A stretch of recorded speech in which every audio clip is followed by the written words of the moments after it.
اعوذ باللہ من الشیطان الرجیم بسم اللہ الرحمن الرحیم یا ایہا المزمل صدق اللہ العظیم۔ السلام علیکم دوستو۔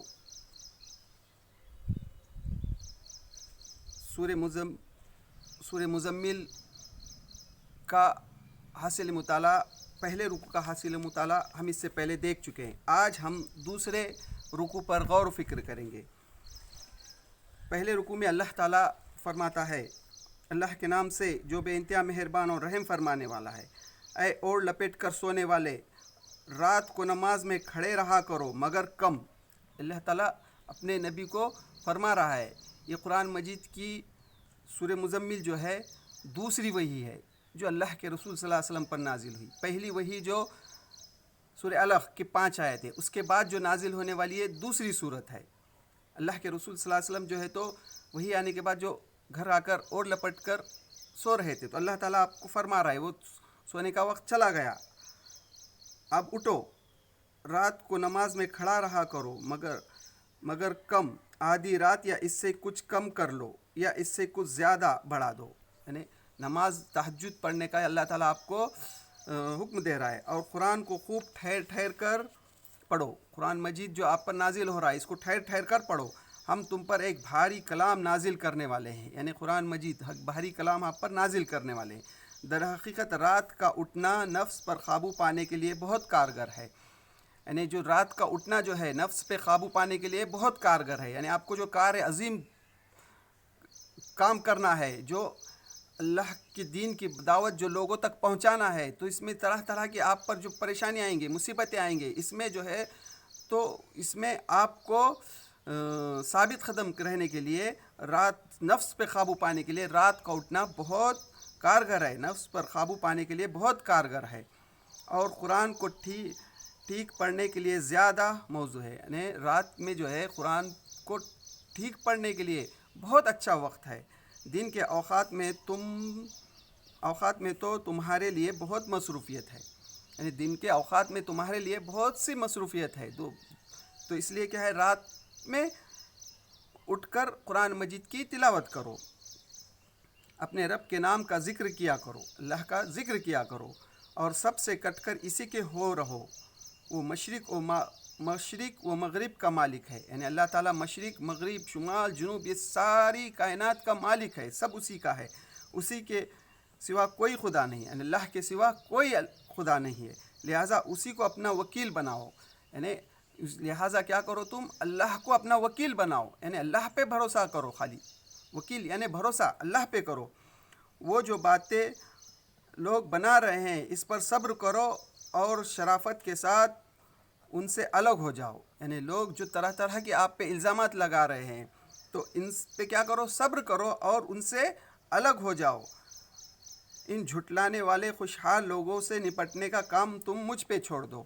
یعنی اس وقت جو ہے آپ کو جو جھٹلا رہے تھے، مکے کے جو بڑے بڑے خوشحال لوگ تھے، یعنی دنیا میں ہمیشہ یہی ہوتا آ رہا ہے کہ جب بھی کوئی حق کی دعوت لے کر اٹھتا ہے تو خوشحال لوگ ہی اس کو جھٹلاتے ہیں، تو ان کا ناکام کیا کرو، اللہ تعالیٰ کہہ رہا ہے اپنے نبی سے کہ تم کیا کرو، مجھ پہ چھوڑو، ان سے میں نپٹ لوں گا، اور انہیں ذرا کچھ دیر اس حالت پہ رہنے دو، یعنی یہ دنیا میں اس حالت میں رہنے دو، میں ان سے بعد میں نپٹوں گا۔ ہمارے پاس ان کے لیے بھاری بیڑیاں ہیں، یعنی جب یہ دنیا میں جو ہے نا، یہ جو آپ کی مخالف کر رہے ہیں ان کو چھوڑ دو، یہ جب مر جائیں گے تو بعد میں جب میرے پاس ہی آئیں گے تو ان کے لیے بھاری بیڑیاں ہیں اور بھڑکتی ہوئی آگ اور حلق میں پھنسانے والا کھانا ہے۔ یعنی بھڑکتی ہوئی آگ ہے اور حلق میں پھنسانے والا کھانا ہے، اور دردناک عذاب ہے، یعنی ایسا رہیں گا، عذاب دردناک رہیں گا۔ یہ اس دن ہوگا جب زمین اور پہاڑ لرز اٹھیں گے، یعنی قیامت کے دن کا ذکر اللہ تعالیٰ یہ کس دن کرے گا، جو زمین اور پہاڑ ہے جو تو لرز اٹھیں گے، اور پہاڑوں کا حال ایسا ہو جائے گا جیسا ریت کے ڈھیر ہیں، یعنی جو بڑے بڑے پہاڑ ہیں یہ ریت کے ڈھیر کے مانند ہو جائیں گے، ڈھیر ہیں جو بکر جا رہے ہیں، کیا ہوں گے، ریت کے ڈھیر کے جیسا کیا ہیں گے، بکر جائیں گے۔ تم لوگوں کے پاس ہم نے اسی طرح ایک رسول تم پر گواہ بنا کر بھیجا ہے، یعنی اللہ تعالیٰ فرما رہا ہے کہ تم لوگوں کے پاس، مکے کے لوگوں کو مخاطب کر کے فرما رہا ہے کہ تم لوگوں کے پاس ہم نے اسی طرح ایک رسول بھیجا ہے، جس طرح ہم نے فرعون کی طرف ایک رسول بھیجا تھا. یعنی اس سے پہلے جب ہم نے فرعون کے پاس جیسا رسول بھیجا تھا تو اسی طرح ہم بھی تمہارے پاس بھی ایک رسول بھیجے ہیں. پھر دیکھ لو جب فرعون نے اس رسول کی بات نہ مانی تو ہم نے اس کو بڑی سختی کے ساتھ پکڑ لیا. یعنی جب فرعون نے اللہ کے جو رسول کی بات نہیں مانی تو اللہ تعالیٰ نے ان کو سختی کے ساتھ پکڑ لیا. اگر تم ماننے سے انکار کرو گے تو اس دن کیسا بچ جاؤ گے جو بچے کو بوڑھا کر دے گا. یعنی آج تم ماننے سے انکار کر رہے ہو، ماننے سے انکار کرے تو اس دن کیسا بچو گے، یعنی قیامت کے دن کیسا بچو گے جب بچوں کو جو ہے تو اللہ تعالیٰ کیا ہے بوڑھا کر دے گا. اور جس کی سختی سے آسمان پھٹا جا رہا ہوگا، اور جس کی سختی سے آسمان کیا ہوگا پھٹ جائے گا. اللہ کا وعدہ تو پورا ہو کر ہی رہنا ہے. یعنی اللہ کا یہ جو وعدہ ہے کسی کو پسند آئے نہ آئے یہ تو وعدہ پورا ہونا ہی ہے. یہ ایک نصیحت ہے، اب جس کا جی چاہے اپنے رب کی طرف جانے کا راستہ اختیار کرے. یہ ایک کیا ہے نصیحت ہے، اب جس کا جی چاہے اس راستے کی طرف جانے کا، اب جس کا جی چاہے اپنے رب کی طرف جانے کا راستہ اختیار کرے، یعنی اللہ کی طرف جانے کا راستہ اختیار کرے جس کا جی چاہے. یعنی اللہ تعالیٰ نے جو ہے انسان کو جو ہے دنیا میں صرف اختیارات کی آزادی دی ہے. اللہ تعالیٰ کسی کو اس اللہ کی راہ میں جانے کے لیے زبردستی نہیں کرتا، یعنی اللہ کی طرف بلانے کی. اللہ تعالیٰ نے انسان کو پیدا کر کے کیا کیا اختیارات کی آزادی دی ہے. خالی دنیا میں جو ہے دو مخلوق جو ہے، ایک جو ہے تو انسان اور دوسرا جو ہے جن، ان کو اللہ تعالیٰ نے اختیارات کی آزادی دی ہے. صرف باقی کی جتنی مخلوق ہے سبھی اللہ کے بندے ہیں، اس کی عبادت کرتے ہیں. ہاں ہم نے یہ پہلے رکوع تک اس سے پہلے جو ہے تو غور و فکر کرے. آج جو ہم کریں گے یہ دوسرا رکوع. یہ پہلا رکوع جو ہے یہ دوسری وحی. اب یہ دوسرا رکوع جو ہے اس میں اختلافات ہے. یہ جو ہے یعنی بہت سے مفسرین کا یہ کہنا ہے کہ یہ 8 مہینے بعد یا 1 سال بعد نازل ہوئی، لیکن مولانا مودودی علیہ رحمۃ اللہ علیہ کہتے ہیں کہ یہ جو ہے اس کے 10 سال بعد نازل ہو گئی، یعنی مدینہ کے دور میں. اور ڈاکٹر اسرار احمد کا بھی یہ کہنا ہے کہ یہ جو ہے تو آیتیں جو ہیں یہ ایک آیت ہے، اس کے بعد جو ہے پورا رکوع جو ہے ایک ہی آیت پر مشتمل ہے. تو یہ جو ہے تو مدینہ میں نازل ہوا ہے، کیونکہ اس میں جو ہے یہ دوسرے رکوع میں جو ہے اس میں زکوٰۃ کی فرضیت کا حکم ہے. یعنی زکوٰۃ ظاہر بات ہے اس وقت تو ہے ابتدائی میں لوگ جو ہے اسلام قبول کر رہے تھے، اور زکوٰۃ دینے کا معاملہ جو ہے مدینہ میں آیا. تو یہ اور نماز کی فرضیت کا بھی ذکر ہے اس میں، اس لیے اس میں اختلافات ہیں. اب اس کے دوسرے رکوع پہ ہم غور کریں گے. اے نبی تمہارا رب جانتا ہے کہ تم کبھی 2/3 رات کے قریب اور کبھی آدھی رات اور کبھی 1/3 رات عبادت میں کھڑے رہتے ہو.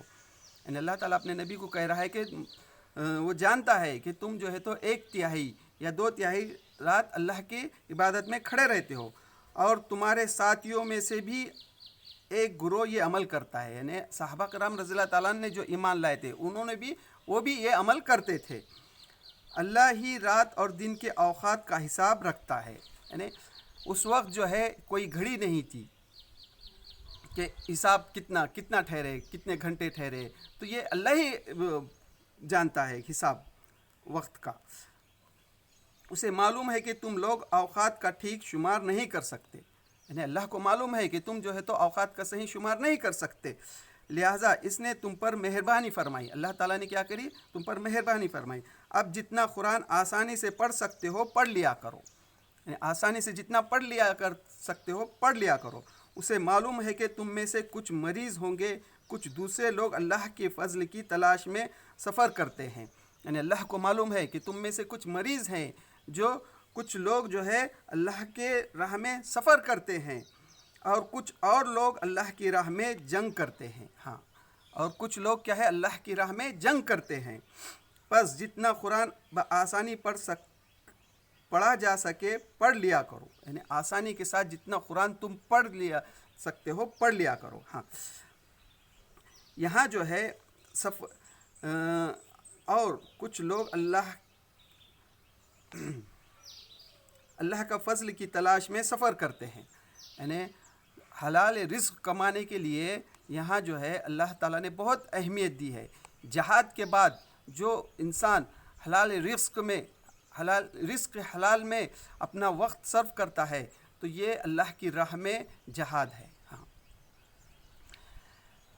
شہادت جو اللہ کی راہ میں انسان لڑ کر شہید ہوتا ہے، اس کے بعد اگر کوئی درجہ ہے تو وہ ہے حلال رزق کمانے میں اگر کسی کی موت ہو جائے تو اس کا ہے۔ ہاں، یہ ہے۔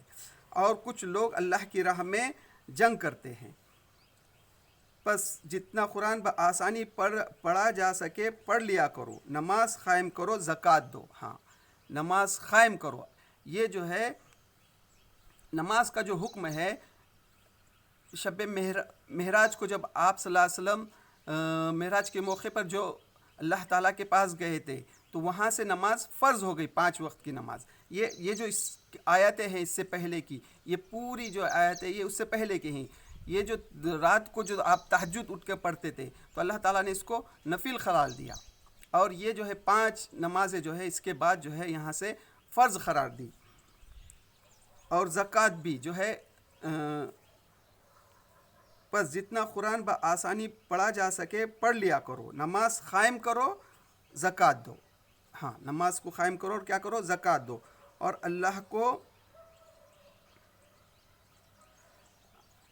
اب جو ہے زکوٰۃ دو اور اللہ کو اچھا قرض دیتے رہو، اور اللہ کو جو ہے اچھا قرض دیتے رہو۔ ہاں دیکھو دوستو، یہاں جو ہے اللہ تعالیٰ اللہ کی راہ میں مال خرچ کرنے کو قرض کہتا ہے۔ کیا کہتا ہے؟ قرض دو، اللہ کو قرض دو۔ دیکھو اللہ تعالیٰ کو قرض دینے کے بعد اللہ تعالیٰ کیسا ریٹرن دیں گا آپ کو۔ تو یہ جو ہے اس کے لیے اللہ تعالیٰ نے قرآن مجید میں اس کی راہ میں مال خرچ کرنے کو قرض کئی جگہ پہ کہا ہے۔ سورہ بقرہ کی جو ہے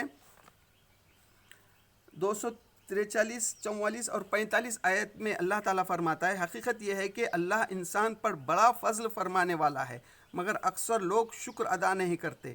مسلمانوں، اللہ کی راہ میں جنگ کرو اور خوب جان رکھو کہ اللہ سننے اور جاننے والا ہے۔ تم میں کون ہے جو اللہ کو قرض حسنہ دے؟ قرض حسنہ کہا ہے اللہ تعالیٰ نے۔ قرض حسنہ یعنی اللہ کو اگر کوئی قرض دے گا حسنہ تو اللہ تعالیٰ اس کو ریٹرن کئی گنا واپس ریٹرن دے دے گا۔ ہاں، اللہ نے قرض حسنہ کہا۔ پھر اس کے بعد اللہ تعالیٰ جو ہے سورہ مائدہ کی 12ویں آیت میں کہتا ہے، کیا کہتا ہے؟ اور اپنے خدا کو اچھا قرض دیتے رہو، یعنی اچھا قرض اللہ تعالیٰ کو کیا کرو؟ اچھا قرض دو۔ یعنی اللہ تعالیٰ جو ہے جو اللہ کی راہ میں جو خالص نیت سے جو انسان خرچ کرتا ہے تو اللہ تعالیٰ اس کی ایک ایک پائی کا جو ہے تو بدلہ اس کو دنیا میں بھی دے گا اور آخرت میں بھی اس کا اجر دے گا۔ اور تیسری جگہ اللہ تعالیٰ جو ہے سورہ الحدید کی آیت 11ویں آیت میں اللہ تعالیٰ فرماتا ہے، کیا فرماتا ہے کہ کون ہے جو اللہ کو قرض دے، اچھا قرض، تاکہ اللہ اسے کئی گنا بڑھا کر واپس دے اور اس کے لیے بہترین اجر ہے۔ یعنی کون ہے جو اللہ کو قرض دے، اچھا قرض، جو اللہ تعالیٰ آپ کو کئی گنا بڑھا کر واپس دے گا۔ ہاں، اللہ کی راہ میں خالص نیت سے اللہ کی راہ میں خرچ کرنا، خالص کسی کو دکھاوے کے لیے نہیں، تو کیا ہے؟ اللہ تعالیٰ اپنے لیے قرض کہتا ہے۔ اور تفہیم القرآن میں مولانا مودودی علیہ رحمۃ اللہ علیہ ایک حدیث بھی نقل کرتے ہیں، تمہارا اپنا مال تو وہ ہے جو تم نے آخرت کے لیے آگے بھیج دیا، اور جو کچھ تم نے روکے رکھا وہ تو وارثوں کا مال ہے۔ یعنی اللہ کی راہ میں جو ہم نے خرچ کیا، جو آگے بھیجا، وہ ہمارا مال ہے، لیکن اور جو پیچھے جو رہ گیا وہ تو کس کا ہے؟ وارثوں کا ہے تمہارے۔ ہاں، یہ تو اس طرح سے اللہ تعالیٰ کیا فرما رہا ہے؟ زکوٰۃ دو اور اللہ کو اچھا قرض دیتے رہو، اور جو کچھ بھلائی تم اپنے لیے آگے بھیجو گے اسے اللہ کے یہاں موجود پاؤ گے۔ یعنی جو بھی بھلائی ہم آگے بھیجیں گے اللہ تعالیٰ کے پاس موجود پاؤ گے، وہی زیادہ بہتر ہے اور اسی کا اجر بہت بڑا ہے۔ یعنی جو ہم آگے نیکی بھیجیں گے وہی بہتر ہے اور اس کا اللہ کے پاس بہت بڑا اجر ہے۔ اللہ سے مغفرت مانگتے رہو، بے شک اللہ بڑا غفور الرحیم ہے. ہاں، اور اللہ سے کیا کرو؟ مغفرت مانگتے رہو، بے شک اللہ تعالیٰ بڑا غفور الرحیم ہے. ہاں دوستو، تو یہ تھی سورہ مزمل، جس کا حاصل مطالعہ میں نے آپ کے سامنے رکھنے کی کوشش کی. تو اللہ تعالیٰ سے دعا، اللہ تعالیٰ ہمیں اس میں جو بھی ہم سے غلطی کوتاہی ہو رہی اس کو معاف کر دے، اور ہم جو بھی اللہ کی قرآن کو سمجھنے کی کوشش کر رہے، اللہ اس کی صحیح سمجھ نصیب عطا فرما اور اس کے مطابق عمل کرنے کی توفیق دے. وآخر الدعوانا الحمد للہ رب العالمین.